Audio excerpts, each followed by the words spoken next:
Today's home tip, small changes to make, which will have a big impact on your listing and won't break the bank. Okay, today we're gonna talk about toilets. That's why I'm in my bathroom.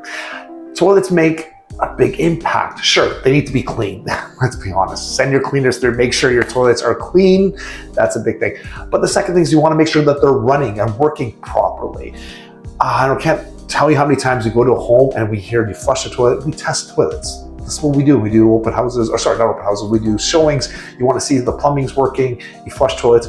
If we see that the toilet's either not working or that it's running constantly, it kind of gives a bad impression to the buyers. So if that's the situation, you want to call a plumber, see if you can fix that. You might be able to fix some things on your own if you have some experience with that. Or the worst case scenario, if your toilet looks like crap, just replace it. You don't need to spend $4,000 on the toilet, but you could spend anywhere from $200 up. There's some really cheap ones for $99. I don't recommend those, but you might want to look into possibly replacing your toilet because it does have an impact on the buyers when they're looking through your home. They don't want to see any small things wrong with your home. So a running toilet in a $4 million home that won't stop, people are going to think there's something else wrong with your home.